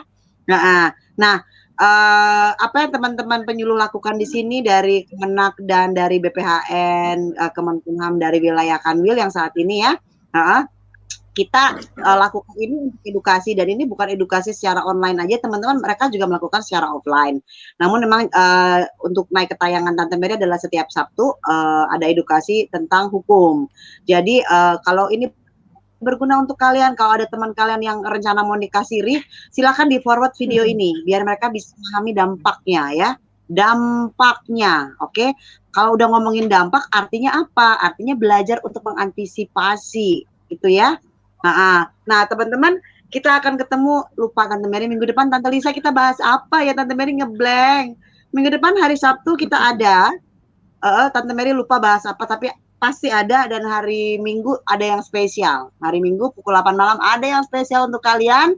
Jangan kemana-mana, ada giveaway. Hari Minggu tanggal 7 ada giveaway untuk kalian semua penonton setia. Untuk saran dan pendapat, teman-teman bisa ke Instagram ya. Sangat raga, tapi karena masih banyak orang yang berminat. Iya, Mbak Lesri Dite, nanti tengok putar dari awal biar tahu motif-motifnya mereka ya. Nah, tadi mau ngomong apa, Tante Mary ngeblank. Oke, hari Minggu depan tanggal 7 ada giveaway. Hari Sabtu kita juga ada materi dari Kemenkumham. Saya setia, luar biasa Bomis, luar biasa. Dibantu share dong Bomis. Oke, jangan lupa follow Instagram Tante Mary dan Facebook Tante Mary. Kalau mau tahu di mana, cek di tayangan yang di bawah ini, yang public speaking tadi itu ada lengkap sosmednya juga dengan WhatsApp admin TNTMC ya, tips and trick bersama Mary Kristuti. Bapak dan Ibu penyuluh, saya mengucapkan terima kasih sudah membantu saya di sini dalam mengedukasi teman-teman viewer saya ya, menjangkau seluruh Indonesia dalam tayangan online seperti ini lebih mudah daripada keliling ya. Ya kan? Ya. Dan teman-teman semua berhati-hati dalam kegiatan supaya nggak terpapar COVID, jaga lindungi diri kita agar keluarga kita pun juga selamat. Kemudian untuk teman-teman yang merasa sedang dalam keadaan tak berdaya, come on, you are not alone, kita nggak sendiri, kita sama-sama keluar dari masalah ini dengan bertahan dulu ya, jangan langsung menyerang, bertahan dulu, oke? So guys, 1 jam 46 menit, Tante Mary tutup acara ini sampai sini. Bapak dan Ibu penyuluh, terima kasih banyak Kakak Lisa dan teman-teman BPHM, Kemenkumham, terima kasih. Kita berjumpa lagi Sabtu besok. Bye. Bye. Bye.